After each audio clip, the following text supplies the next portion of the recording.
Scott, when you take a look at Ford shares moving up about 2% right now, the company beat on the top and the bottom line, earning 38 cents a share versus the estimate of 37 cents. Revenue coming in a little bit better than expected at $32.1 billion. Some numbers within the numbers in the first quarter. They ended the quarter with $29 billion in cash, including $45 billion in liquidity. They've got the cash pile that they're going to be using to invest in electric vehicles. They are reaffirming their full year EBIT guidance of earning between $11.5 and $12.5 billion. The adjusted free cash flow for the year will come in at $5.5 to $6.5 billion. That's all reaffirmation of what they have previously given as guidance. That is assuming that the supply of chips steadily improves.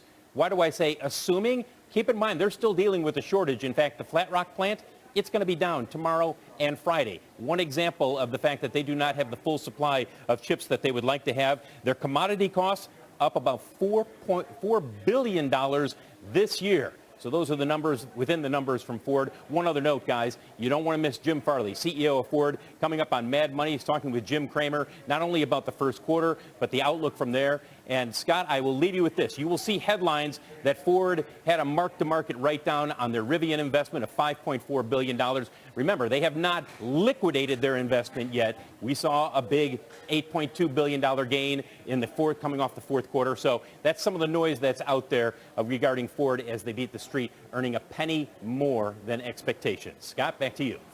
Farley's going to be talking EVs, obviously what the future holds for this company, and hopefully we will, as you said, Phil, get some more insight into what's exactly taking place with the chip story. That's what matters most of all. Yep, absolutely. It's improving, but it's still going to be impacting Ford, all of the automakers, as you go through the rest of this year.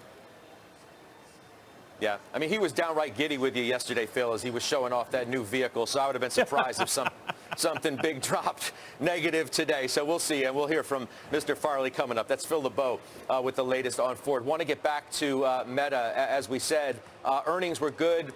The guidance